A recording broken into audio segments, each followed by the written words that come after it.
आज हम क्या करेंगे, अकाउंट्स का जो सेकंड ईयर का है चैप्टर 1 एनपीओ के बारे में आज हम चर्चा करेंगे। देखो, सबसे पहले बात होता है क्या कि ये एग्जामिनेशन में 10 मार्क्स का अधिकतर आ जाता है। कोशिश करना यही है कि इसके बारीकी को बारे में जानना है। जैसे कि घर पे रीडिंग किए होंगे, किए थे? ठीक है। चलो इस थोड़ा सा बात कर लेते हैं क्या है क्या नहीं है। देखो, पहला चैप्टर जो है हम लोगों को पढ़ना है एनपीओ, जिसको क्या नाम होता है, नॉन प्रॉफिट ऑर्गेनाइजेशन। यहाँ पे लिखा होगा नॉट फॉर प्रॉफिट ऑर्गेनाइजेशन। ठीक है। सबसे पहले बात यह है कि देखो, हम लोग जैसे फर्स्ट ईयर में पढ़े, फर्स्ट ईयर में क्या पढ़े, यहाँ ध्यान दो, छोड़ दो उसको। फर्स्ट ईयर में क्या पढ़े हम लोग? फर्स्ट ईयर में हम लोग देखे कि एक ऐसा ऑर्गेनाइजेशन के बारे में पढ़ रहे थे जिसमें प्रॉफिट के बारे में सोचता है। किसके बारे में सोचता है? प्रॉफिट के बारे में सोचता है, लॉस के बारे में सोचता है ना। मतलब प्रॉफिट और लॉस होता है। तो प्रॉफिट और लॉस होता है तो उसको कैसे रखा जाए, उसके लिए क्या क्या किया जाए, उसके लिए हम लोग जर्नल एंट्री पढ़े, उसके लिए हम लोग लेजर पढ़े, उसके बाद ट्रायल बैलेंस पढ़े, उसके बाद है ना बहुत सारे चैप्टर्स थे, जिससे डिप्रिसिएशन हो गया, बैंक से रिलेटेड हो गया। उसके बाद हम लोग फाइनल अकाउंट पढ़े, जो विथआउट एडजस्टमेंट था, एक एडजस्टमेंट के साथ था। ठीक है ना। और भी बहुत सारे चैप्टर थे। तो उसमें हम लोग एक चीज़ जाने कि जब हम लोग फाइनल अकाउंट पढ़ते हैं, जो कि चैप्टर वो पूरा बुक का फर्स्ट ईयर का बुक का क्या होता है, मेन पार्ट होता है। अधिकतर देखा जाता है वही मेन पार्ट होता है। क्यों होता है? क्योंकि कंपनी में अधिकतर देखा जाओगे ना तो प्रॉफिट और लॉस, है ना, ट्रेडिंग बैलेंस हो गया, ये ट्रेडिंग अकाउंट हो गया या बैलेंस शीट हो गया, यही सब मांगता है। जब देखोगे कि बड़े-बड़े जो कंपनियां हैं यही सब रखती हैं। क्यों रखती हैं? कि आने वाले भविष्य में मान लीजिए कहीं दिक्कत है, परेशानी है, तो इसी अकाउंट्स को हम उलट के देखेंगे कि भाई कहाँ प्रॉब्लम आ गया। या हो सकता है कि जब इंक्वायरी हो गवर्नमेंट के माध्यम से भी हो, तो या ऑडिटर जब आता है तो उससे भी क्या होता है, चेकिंग किया जाता है कि इसमें क्या बदलाव है, क्या बदलाव नहीं है, सब सही चल रहा है कि नहीं चल रहा है, इसके बारे में चर्चा चलता है। तो हमेशा ध्यान रखना है। तो ऑर्गेनाइजेशन जो है ना, क्या है, ऑर्गेनाइजेशन है। ऑर्गेनाइजेशन हमेशा क्या करता है, हम लोगों को दो भागों में बांट के बताता है। ठीक है। ऑर्गेनाइजेशन कितने भागों में बांट देता है? दो भागों में। एक होता है जो आपको होता है, जो प्रॉफिट मेकिंग ऑर्गेनाइजेशन होता है, जिसको हम लोग पीएमओ के नाम से भी जानते हैं। पी, है ना, एम ओ, जिसको क्या बोलते हैं हम लोग, प्रॉफिट मेकिंग ऑर्गेनाइजेशन, जो हम लोग फर्स्ट ईयर में पढ़े। क्या पढ़े थे? प्रॉफिट मेकिंग ऑर्गेनाइजेशन, जो सिर्फ प्रॉफिट बनाने का काम करता है। कोई भी कंपनी जो होता है ना, हमेशा ध्यान रखना कि कोई भी नहीं चाहता है कि हम लॉस में जाए, हमेशा उसके लिए बरकरार करता है। हाँ, ये बात सही है, कंपटीशन बहुत ज़्यादा है, तो कंपटीशन के लिए, है ना, वो कुछ ना कुछ उपहार निकालते रहती है, अपना सिस्टम के हिसाब से निकालते रहती है। हमेशा चीज़ों को ध्यान रखना है। तो ये ध्यान रखना है कि जो हम लोग ऑर्गेनाइजेशन के बारे में पढ़े थे फर्स्ट ईयर में, तो वो कौन सा ऑर्गेनाइजेशन था जिसमें प्रॉफिट बनाने का काम किया जाता था। उसमें प्रॉफिट बनाने का काम किया जाता था, तो उसमें हम लोग क्या करते थे, उसमें हम लोग सबसे पहले पढ़े थे जर्नल एंट्री, है ना। क्या पढ़े थे? जर्नल एंट्री पढ़े थे। अब जर्नल एंट्री पढ़ने के बाद हम लोग क्या पढ़े थे? लेजर पढ़े थे। क्या पढ़े थे? लेजर पढ़े थे। उसके बाद हम लोग क्या पढ़े थे? Trial balance. ट्रायल बैलेंस पढ़े। ट्रायल बैलेंस पढ़ने के बाद हम लोग क्या पढ़े थे? ट्रायल बैलेंस पढ़ने के बाद हम लोग बहुत सारे चैप्टर पढ़े थे, है ना। लेकिन उसके बाद हम लोग फाइनल जब पहुंचते हैं तो फाइनल अकाउंट पे पहुंचते हैं। किस पे पहुंचते हैं? फाइनल अकाउंट पे। मेन यही है कि जब हम लोग सेकेंड ईयर का भी इस्तेमाल करते हैं, पढ़ते हैं, है ना, जब इसका कैसे कैसे उसको बनाने की प्रक्रिया होती है, तो हमेशा ध्यान रखना है कि सबसे पहले फाइनल अकाउंट के आइटम्स को जानना होता है। ठीक है, ये ध्यान रखो। हाँ, ये बात अलग है कि फर्स्ट ईयर का जो पार्ट है वो अलग है, लेकिन सेकेंड ईयर का पार्ट अलग है। लेकिन हाँ, जब बहुत सारा यूज होता है कहाँ से, तुमको लेजर से स्टार्ट होगा, क्योंकि सबका अकाउंट बनाना पड़ता है। मतलब जर्नल एंट्री आपको ध्यान में रखना पड़ेगा। हाँ, जर्नल एंट्री याद रखना पड़ेगा। लेजर कैसे बनता है, लेजर जो है किस रूल पे चलता है, ये सब हमेशा ध्यान रखना है। इसका भी 3 गोल्डन रूल्स आते हैं, है ना। तो ये चीज ध्यान रखना है कि इसका कौन सा गोल्डन रूल है, ध्यान है ना, जिसमें हम लोग पर्सनल अकाउंट, है ना, रियल अकाउंट और नॉमिनल अकाउंट का हिसाब किताब जानते हैं। उसके बाद क्या होता है कि जब इसके सहारे हम लोग ये बनाते हैं, इसके सहारे हम लोग ट्रायल बैलेंस बनाते हैं, और ये लोग के सहारे हम लोग फाइनल अकाउंट के बारे में जानते हैं। यदि मान लेते हैं, कहा जाता था कि जब ये लेजर जर्नल एंट्री जब होता था, बनता था, तो ट्रायल बैलेंस बनता था इसका, फिर ये लेजर बनता था, लेजर से ट्रायल बैलेंस बनता था। लेकिन यहाँ गड़बड़ हो जाए तो ये दोनों फॉर्म भी गड़बड़ हो जाता था। तो हम लोग को सबसे पहले क्या होता था, बारीकी ये पढ़ना पड़ता था कि इसका जनरल एंट्री बढ़िया से हो जाए, है ना? तो इसलिए ध्यान रखना है कि जो हम लोग सेकेंड ईयर भी पढ़ेंगे तो उसमें थोड़ा-सा आप लोगों को कहीं-कहीं मिलेगा, जनरल एंट्री मिल जाएगी। अधिकतर आपको अकाउंट बनाने के लिए मिलेगा, जिसमें आप लोग पार्टनरशिप के बारे में पढ़ना है ना? जैसे ये पढ़ लेंगे हम लोग एनपीओ, एनपीओ के बाद क्या पढ़ेंगे? पार्टनरशिप पढ़ेंगे, पार्टनरशिप के बाद कंपनी पढ़ना है।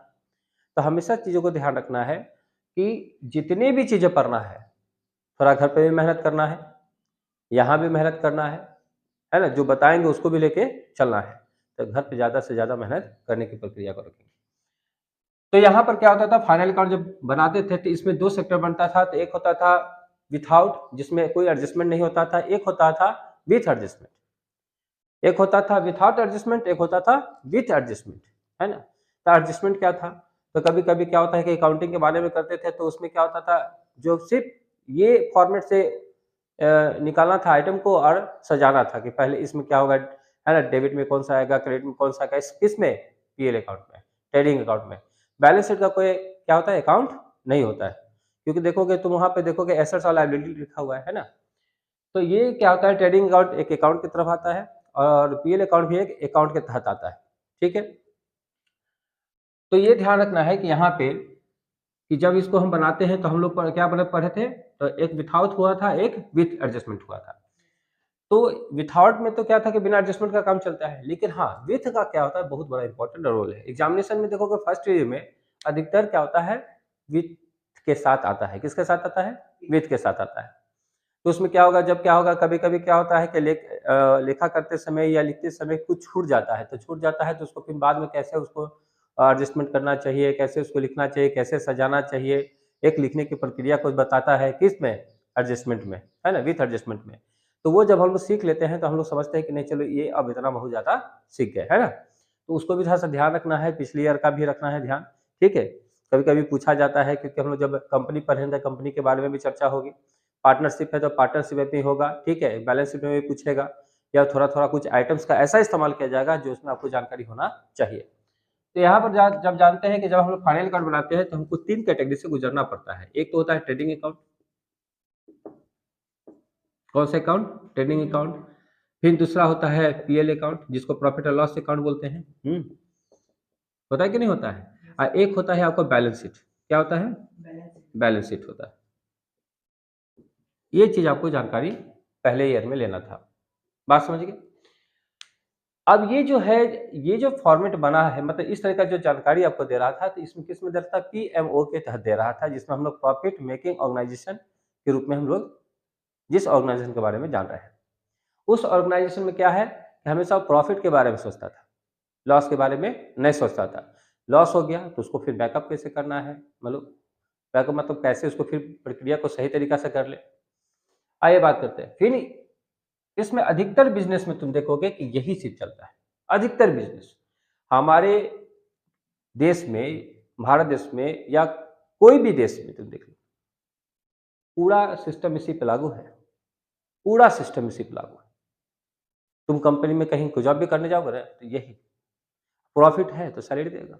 ऐसा नहीं कि नहीं होगा तो नहीं देगा, वो तो फिक्स कर देगा वो पैकेज के हिसाब से। लेकिन हमेशा ध्यान रखना ये है कि पूरा कंपनी यदि पूरा इसी चीज़ पर आधारित है, तो कहीं न कहीं कुछ सेल करके ही निकाल रही है। क्या करके? सेल करके। आज तुम देखो कोई भी ऑर्गेनाइज़ेशन होगा बिना सेल का कुछ प्रोडक्ट नहीं यूज़ कर रहा है। मतलब कहने का मतलब बिना प्रोडक्ट का सेल किए हुए प्रॉफिट नहीं कमा रहा है। इसका मतलब है कि कहीं न कहीं दुनिया में सब सेल कर ही रहा है ना? तो हमको ये भी देखना होगा कि मार्केट में कैसे-कैसे होगा। बात समझे कि नहीं समझे? उसके बाद हम लोग पढ़ते हैं, क्या चीज़ पढ़ते हैं? उसके बाद हम लोग पढ़ेंगे एनपीओ, जिसको एनपीओ के नाम से जानते हैं। एनपीओ के नाम से जानते हैं। आते जाइए इधर। चलिए जल्दी। तो एनपीओ के नाम से हम लोग जानते हैं, है ना? जिसमें नॉट फॉर, है ना, प्रॉफिट ऑर्गेनाइजेशन के नाम से जाना गया। यहाँ पे नॉट प्रॉफिट ऑर्गेनाइजेशन के नाम में क्या है कि ऐसे ऑर्गेनाइजेशन के बारे में चर्चा कर रहे हैं जो प्रॉफिट के लिए काम नहीं करती है। हम लोग को ये चैप्टर में पढ़ना है। क्या पढ़ना है? जो कि प्रॉफिट के लिए काम नहीं करती है, इसके बारे में हम लोग को चर्चा करना है। तो इसमें क्या होता है कि बहुत सारे जगहों पर क्या हो गया, दरवाजा उसको लगा दो। सटा दो। तो ऐसे ध्यान रखना है कि इसमें एनपीओ में क्या होता है, जिसमें हम लोग प्रॉफिट के बारे में जानकारी, है ना, इधर हीरो है, इधर कब करने आ गया, चलो हो गया, देखो बोल भी रहा है। तो यहाँ पर क्या है, क्या कि हम लोग एनपीओ मतलब है ना, नॉट, है ना, नॉन प्रॉफिट ऑर्गेनाइजेशन के बारे में जानेंगे। ये होता क्या है, तो सबसे पहले भी बता रहे थे आपको, जिसमें प्रॉफिट के बारे में चर्चा नहीं होता है। बात समझ गए। इसमें ये होता क्या है, तो कहने का मतलब है कि ऐसी संस्था है जो बिना लाभ देखे हुए, क्या है, बिना लाभ देखे हुए ये क्या करती है, काम करती है। बात समझ में आ रहा है ना, गप करेगा क्लास से बाहर कर देंगे। तो हमेशा चीजों को ध्यान रखना है। तो यहाँ पर जैसे सबसे पहले बात होता है, जैसे आप लोग देखे होंगे मंदिर है या गिरजाघर है या कुछ भी है जो अपने धार्मिक रूप में होते हैं, तो कभी देखते हैं कि प्रॉफिट के लिए काम करती है, नहीं करती है। सरकारी गवर्नमेंट स्कूल जो है तो प्रॉफिट के लिए काम करती है, विश्वविद्यालय जो गवर्नमेंट का है तो प्रॉफिट के लिए काम करती है। ऐसा कोई नहीं है जो प्रॉफिट के लिए काम करती है। वो गवर्नमेंट उसको क्या करती है, उसको खुद प्रोवाइड करती है कि आप इस बच्चे को पढ़ाइए, है ना, कम पैसा में ही पढ़ाइए, उसको आगे बढ़ाने का काम कीजिए। तो ऐसे संस्थाएं जो होती हैं जो क्या करती है, प्रॉफिट के लिए काम नहीं करती है। तो वैसे संस्थाओं के बारे में हम लोग को जानना है, और वैसे संस्थाएं क्या करती है, कैसे कौन सा बुक रखती है, उसके बारे में जानना है। कैसे उसको अकाउंट्स बनाते हैं, कौन कौन से उसमें आइटम्स आते हैं, उसके बारे में जानकारी हमको लेना है। बात ध्यान सब समझ गए। तो यहाँ पर सबसे पहली बात होता है, जब एनपीओ की बात होती है तो हम लोग क्या करते हैं कि इसमें जैसे आप लोग देखे होंगे, धार्मिक स्थल हो गया, खेल हो गया, संस्थान हो गया, सामाजिक संस्थान, है ना, सामाजिक संस्थान हो गया, ये सभी जो होते हैं क्या होता है, प्रॉफिट के तौर पर काम नहीं करती है। यहाँ पर क्या है कि सबसे पहले कि यहाँ इसको बनाने के लिए एक मेंबरशिप की जरूरत होती है। यदि हम कुछ काम करना चाह रहे हैं, इसका मेंबरशिप होना बहुत जरूरी है। क्या होना जरूरी है, मेंबरशिप। अब कहोगे मेंबरशिप क्या होता है, तो कुछ लोग चाहते हैं क्या कि हम कुछ लोगों के लिए कुछ काम करें, जिससे बिना पैसा का, बिना लाभ का हम उनको लाभ पहुंचाएं। तो भाई इसके लिए क्या करना चाहिए, है तो क्या करते हैं, कुछ लोग मिल लेते हैं, मिल के क्या करते हैं, पैसा कुछ अपना दे देते हैं, सहयोग करते हैं, और सहयोग करने के बाद उसको काम को शुरुआत करते हैं। क्या करते हैं, काम को शुरुआत करते हैं। देखो कि बहुत सारे क्या है, जो बुजुर्ग हो जाते हैं, बुढ़ापा जिनका हो जाता है, एक अलग से उनको देखिएगा कि घर से बेदखल कर दिया जाता है, तो एक तरह से आश्रम बना दिया जाता है, बना दिया जाता है। तो जो लोग उस मेंबरशिप को इस्तेमाल करते हैं और उस रूप में लाते हैं जिनको सहयोग कर सके, तो देखोगे कि वहाँ पर अरे लोगों से, जो परिवार से बाहर हो जाते हैं उन लोगों को सेवा करता है, होता है नहीं होता है। कभी कभी देखो कि कुछ ऐसे भी जगह पर है, जो बच्चे जो होते हैं सड़क पे मिल जाते हैं, है ना, जन्मजात बच्चे, जो जन्म लिए हो उसको छोड़ देता है। या कोई देखोगे कि पिछड़ गया, उसका परिवार कोई नहीं है, ऐसे ही चल रहा है, तो उसके लिए भी रहने का एक आश्रम बना दिया जाता है, बच्चों का भी आश्रम बनता है। तो ये सभी जो आश्रम है, क्या क्या खुद पैसा लगा के कोई लगा के चलाएगा क्या, नहीं, तो मेंबरशिप में होता है। तो ये क्या करता है, कोई संस्था चल रहा है उसके हिसाब से भी चल जाता है। तो हमेशा चीज़ें का ध्यान रखिएगा, कुछ ऐसे भी होते हैं ऑर्गेनाइजेशन है जहाँ पर आपको बिना प्रॉफिट का काम करना पड़ता है। क्या करना पड़ता है, सरकार जब देखती है कि हाँ ये बहुत अच्छा काम कर रहा है, तब सरकार भी कुछ फंड वंड के रूप में देना चालू कर देती है कि आप थोड़ा सा आप ही रखिए, आप इसका काम कीजिए।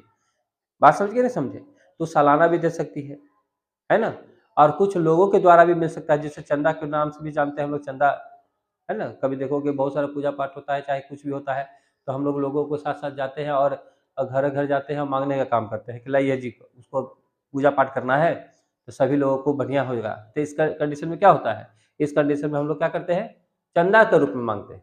क्या करते हैं, चंदा के रूप में, जो एक बार पैसा मिल गया तो फिर दोबारा रिटर्न होने का नाम नहीं है ना। तो ये ध्यान रखना है कि इसमें क्या हो गया कि आपको बता दिए कि आपको इसमें ऐसे ऑर्गेनाइजेशन की बात कर रहे हैं जिसमें प्रॉफिट की बात नहीं होगी।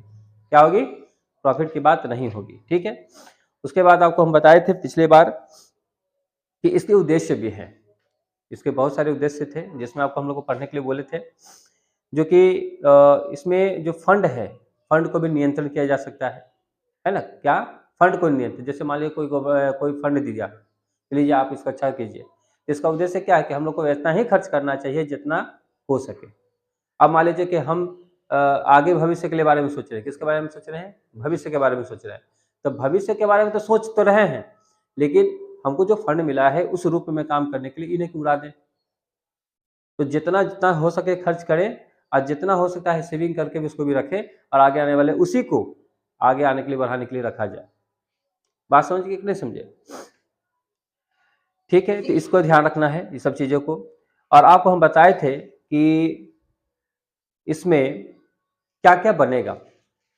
एक बार ध्यान रखना है कि जैसे हम लोग इसमें पीएमओ में हम लोग जान रहे थे कि क्या-क्या ज़रूरतें होती हैं किसी ऑर्गेनाइजेशन को चला के रखने के लिए। चला के रखने का मतलब हो गया जब चलता है तो देखिएगा कि इसमें कौन-कौन सा हमको बुक रखना पड़ता है कि उसका रिकॉर्ड हम जान सकें। उसी तरीक़ा से जब हम एनपीओ की बात करते हैं तो इसका भी रिकॉर्ड जानने के लिए हमको भी चाहिए ना कि कौन-कौन सा बुक होना चाहिए, क्या-क्या रखना चाहिए, क्या बनाना चाहिए। तो जब आप लोग के जाइएगा कहीं कंपनी को संभालने के लिए तो उसको बनाना होगा ना, तो बनाने के लिए क्या चाहिए? नॉलेज चाहिए। अब नॉलेज आपको कहाँ मिलेगा? है ना? तो पढ़िएगा, जब अकाउंटिंग पढ़िएगा, कॉमर्स लेकर पढ़िएगा तब आपको मिलते चला जाएगा अपने-अपने क्लासों में। बात समझे कि नहीं समझे?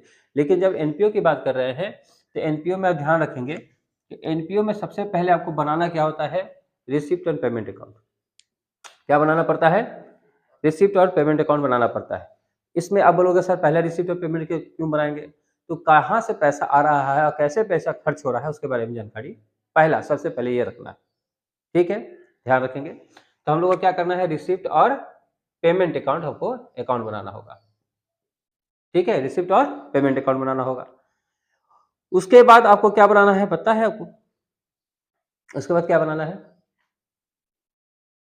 यदि मान लीजिए इसके बाद क्या होता है? इसके बाद आपको मान लीजिए यहाँ यदि मान लीजिए रिसिप्ट और पेमेंट अकाउंट बन गया, ये फंड का अकाउंट बनाने के लिए कहेगा तो फंड का अकाउंट बनाइएगा, है ना? क्या बनाइएगा? फंड का। लेकिन इसके बाद आप लोग को जान लीजिए, इसके बाद आपको बनाना होगा इनकम एक्सपेंडिचर। क्या बनाना होगा? Income expenditure. अच्छा, रिसिप्ट का मतलब क्या होगा? जो पैसा रिसीव हुआ, आया हमारे पास, जो संस्था चला रही है, उस संस्था के पास पैसा आया। अब पेमेंट का मतलब क्या होता है? खर्च हो जाना। बस यही ना? एक हाथ से आया, एक हाथ से गया। ये ध्यान रखिएगा इसमें इस अकाउंट में जो इस अकाउंट में भी क्या होता था कि उधारी-उधारी था तो चलो भाई काम हो जाता था। उधारी के बारे में एडजस्टमेंट लिख लेते थे, चलिए ठीक है। लेकिन इसमें क्या है? उधारी से कोई लेना-देना नहीं है। आपको उधार इसमें रखना ही नहीं है। सिर्फ रिसीव होगा और पेमेंट होगा। बात समझ में आ रहा है? इसमें उधारी का कोई चर्चा नहीं होगा। जैसे कि हम लोग फर्स्ट ईयर में पढ़े थे, फर्स्ट ईयर में क्या हुआ कि मान लीजिए लिख रहे थे तो लिखे कि राम को हमने इतना का सेल किया। क्या किया? सेल किया। लॉस हो गया, डिप्रिसिएशन लग गया, ऐसा कुछ बोले थे हम लोग? पढ़े थे ना? तो उसमें जब हम लोग को दे दिए, सामान दे दिए, 10 लाख का सामान दे दिए, पेमेंट नहीं किया तो उसमें लिखा जा सकता था, क्योंकि उसका भी अलग से एक फॉर्मेट तैयार कर दिया था। अब इसमें क्या है कि कभी भी हम लोग क्या करते हैं? उधारी का चर्चा नहीं करेंगे। यदि मान लीजिए कि क्वेश्चन में उधारी का चर्चा किया रहेगा तो आप उसको लिखेंगे नहीं। बात समझ गए? इसमें उधार से कोई मतलब है नहीं। क्यों? उधार किसमें किया जाता है? जिसमें प्रॉफिट और लॉस की संभावना होता है, बिजनेस की संभावना होता है। जब ये बिजनेस करते हैं ना तब प्रॉफिट और लॉस चलता है कि नहीं? लेकिन इसमें तो प्रॉफिट की बातें नहीं है। क्या प्रॉफिट की बात है क्या? लॉस की बात कर रहे हैं क्या? नहीं। जब प्रॉफिट और लॉस की बातें नहीं हो रहा है तो इसमें उधार की बातें करना ही नहीं है। तो हमेशा चीज़ों को ध्यान रख लेंगे। तो इसके बाद हम लोग पढ़ेंगे क्या? Expenditure, income expenditure. क्या पढ़ेंगे? Income expenditure. इसके बाद हम लोग पढ़ेंगे इनकम एक्सपेंडिचर। क्या? इनकम एक्सपेंडिचर के बारे में चर्चा करेंगे। इसमें आय और व्यय खाता के बारे में चर्चा करेंगे। ध्यान रखना है, ठीक है? दूसरी बात होता है कि ये होने के बाद आपको थर्ड में पढ़ना है बैलेंस शीट। इसके बाद क्या पढ़ना है? इसके बाद पढ़ना है बैलेंस शीट। ध्यान रखेंगे। इसके बाद क्या पढ़ना है? बैलेंस शीट पढ़ना है। तो ये जो 3 गो फॉर्मेट है जिसमें आपको रिसीट पेमेंट पढ़ना है, इसमें इनकम एक्सपेंडिचर पढ़ना है और इसके बाद क्या पढ़ना है? बैलेंस शीट पढ़ना है। तो ये 3 चीज जो होता है इसमें सबसे बेसिक चीज है, बेस है ये इस चैप्टर का। यदि जान गए तो सोचो कि चैप्टर जान गए। ठीक है? एक फंड अकाउंट होता है, उसको भी जानेंगे, उस फॉर्मेट के भी जानेंगे। सबका एक अपना अपना देखिएगा फॉर्मेट बना हुआ है। क्या है? फॉर्मेट बना हुआ है, इसमें आइटम्स कौन-कौन से होंगे कि जैसे रिसीप्ट पेमेंट में है, रिसीप्ट एंड पेमेंट में है, तो रिसीप्ट में कौन-कौन से होंगे या पेमेंट कौन-कौन से में होंगे, इनकम में इनकम का है ना, कौन-कौन से आइटम्स होंगे, एक्सपेंडिचर का कौन होगा, ये भी देखना है। बैलेंस शीट में तो आप जो जानते हैं कि पहले का आपको बताया गया है फाइनल अकाउंट में, देखो आ गया बैलेंस शीट, यहाँ था ना बैलेंस शीट, अब यहाँ बैलेंस शीट है ना, तो ये सब ध्यान रखना है। तो कुछ-कुछ आइटम्स के बारे में जानकारी रखना ही पड़ेगा। सबसे पहली बात होता है क्या, तो आपको बता दें गोल्डन रूल के बारे में जानते हैं? गोल्डन रूल है ना? तो गोल्डन रूल के बारे में जानते हैं तो उसमें था क्या कि आपको पढ़ना था, 3 पार्ट में पढ़ना था। क्या पढ़ना था? 3 पार्ट में। एक पढ़ना था रियल अकाउंट, एक था आपको रियल अकाउंट रियल हो गया पर्सनल अकाउंट, रियल अकाउंट और नॉमिनल अकाउंट। तो यहाँ पर ध्यान रखना है, जब हम लोग पर्सनल अकाउंट पढ़ रहे थे, डेबिट द रिसीवर और क्रेडिट द गिवर के बारे में चर्चा कर रहे थे। रियल अकाउंट में क्या था? Debit what comes in, credit what goes out के बारे में चर्चा था। और जब हम लोग नॉमिनल अकाउंट के बारे में करते हैं तो debit all expenses and losses को बताता था प्रॉफिट, और क्रेडिट क्या करता था? प्रॉफिट एंड गेन को बताता था। मतलब हम इन 3 रूल को जानते थे और उस पर फर्स्ट ईयर चल रहा था। अधिकतर चैप्टर जो था इसी पर डिपेंडेंट था। तो एक चीज ध्यान रखना है, the receipt of payment account कौन सा अकाउंट होता है, जिसमें हम आपको बताए अभी रियल अकाउंट में कि debit what comes in, credit what goes out. जो आता है डेबिट व्हाट कम्स इन, जो आता है उसको डेबिट में लिखेंगे, जो जाता है उसको है ना क्रेडिट में लिखेंगे। इसका मतलब है कि रियल अकाउंट है। कौन सा अकाउंट है? Real account. ठीक है, पक्का है ना। इसमें बता दें एक था क्या थी, इनकम एक्सपेंडिचर। आपको देखिएगा नॉमिनल अकाउंट में क्या बता रहा था, नॉमिनल अकाउंट क्या बताया? Debit all expenses and losses, profit and gain. तो हमेशा ध्यान रखिएगा कि ये कौन सा है, देखिए यहाँ एक्सपेंडिचर है, खर्च के बारे में बता रहा है ना, क्या है? खर्च के बारे में। Debit all expenses and loss in profit and gain, है ना? तो ये ध्यान रखना है कि ये भी ध्यान रखना है कि आपको कौन कौन से अकाउंट कौन कौन से रिलेटेड से जानकारी है, ये आपको पूरा होना चाहिए। यदि ध्यान रखते हैं कभी भी क्लास ये है रेगुलर जो क्लास चलता है उसमें आप एब्सेंट कर गए तो समझिए आपका कहानी, क्योंकि हर दिन एक नया टॉपिक आता है और एक टॉपिक एक दूसरे से रिलेटेड रहेगा। इस चैप्टर में थोड़ा सा गड़बड़ कीजिएगा कहानी गड़बड़ा जाएगा, इसलिए क्लास को एब्सेंट नहीं करेंगे। ठीक है, घर पे थोड़ा मेहनत भी करना है, पहले बता चुके हैं कि घर पे पढ़िएगा तभी काम होगा, नहीं तो दिक्कत हो जाएगा। ठीक है, आपको बता दें कि यहाँ पर सबसे पहले रिसिप्ट में कौन कौन से होते हैं फॉर्मेट है। ठीक है, यहाँ पहले सबसे पहले हम किसकी बात करेंगे? रिसिप्ट और पेमेंट की बात करेंगे। तो रिसिप्ट और पेमेंट में बहुत सारे जब है ना, क्या है इसमें आपको आइटम्स दिए हुए हैं। ठीक है, इसको थोड़ा सा पढ़ेंगे, ऐसे हम फॉर्मेट बताएंगे आपको आगे नेक्स्ट क्लास में क्या क्या है क्या क्या नहीं है। तो ये ध्यान रखना है, और एक चीज और ध्यान रखना है कि कुछ कुछ ऐसी भी चीजें होती हैं जो हमको लिमिट में बांधती है। क्या है? लिमिट में बांधती है, जिसकी सीमाएं होती हैं। ऐसा नहीं कि नहीं होती है, सब चीज की अपनी सीमा है, इसका भी एक सीमा है। ये क्या है कि कैश पर रिलेटेड है। ये कहता है कि इसकी सीमाएं जो लिमिटेशन होती है कैश पर है, उधार पर नहीं होती है। हम क्या बोल लेते हैं इससे पहले कि कभी भी इस पे उधारी काम नहीं चलता है, इसमें आपको सिर्फ हमको कैश का पेमेंट करना है या कैश रिलेटेड रखना है। कैश आया तो पेमेंट करेंगे तो बेशक है कैश में ही करेंगे। ठीक है, अब तो चल गया गूगल जमाना, अलग बात है ना, फोन पे चल गया या गूगल के पे चल गया, लेकिन देखा जाए तो उसमें भी तो पेमेंट ही हो रहा है ना, दिखाई नहीं दे रहा है कैश, लेकिन कैश जा रहा है कि नहीं। तो हमेशा उधारी का काम इसमें नहीं करना है, ये ध्यान रखेंगे। ये चीजें हैं, यहाँ पर आपको कभी भी डिप्रिसिएशन चीजों को दिखाया नहीं जाएगा, ये ध्यान रखना है। क्योंकि आपने कोई मटेरियल नहीं परचेज कर रहे हैं कि आपका लॉस हो रहा है, आपको सेल नहीं करना है, प्रॉफिट नहीं करना कमाना है, इसलिए लॉस हो जाएगा। आपको बड़ा बड़ा क्या तो मशीनरी जो है ना यूज नहीं करना है। आपको कहेगा सर कि मान लेते थोड़ी देर के लिए कि एक मशीनरी बनाया लाया और उसको तब क्यों लाएगा वो, तो लोगों की सेवा करने के लिए लाएगा सर। हाँ, तो लोगों की सेवा के लिए लाएगा तो उसके आधार पर इसमें भी डिप्रिसिएशन को चार्ज नहीं किया जाएगा। क्यों? क्योंकि इसमें प्रॉफिट लॉस से मतलब नहीं है। ठीक है, बात को समझ के, बात को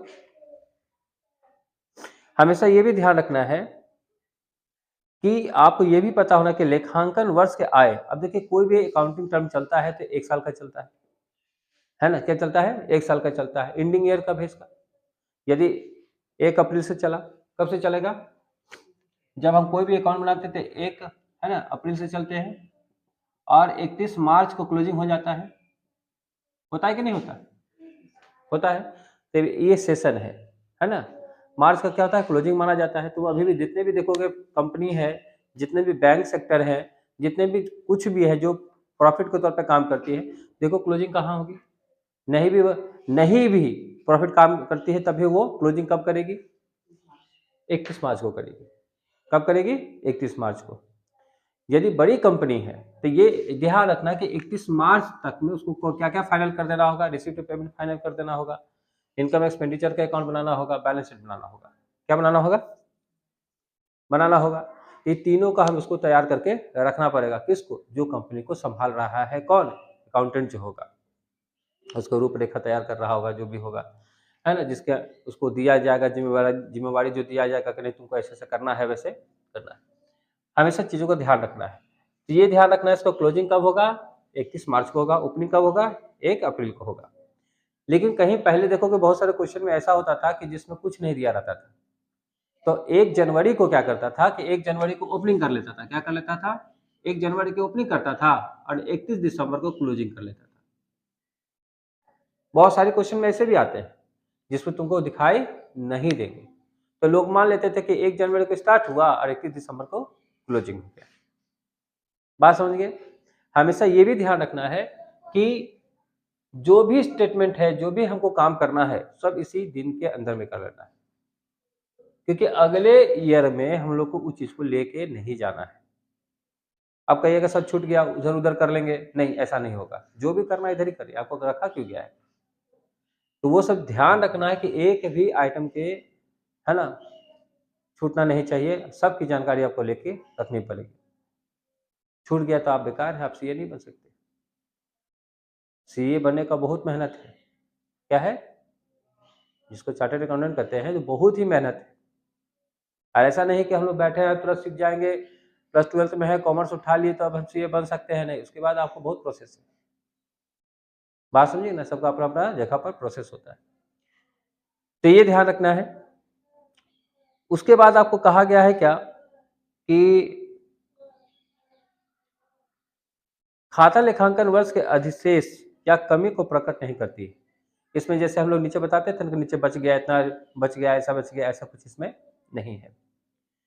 लेखांकन का एक उपार्जन आधार पर तैयार नहीं किया जाता, ठीक है? तो ये सब चीज़ें ध्यान रखना है, आपको बहुत सारे हैं, फॉर्मेट में भी है, उसी ये सीमाएँ थी आपको, है ना?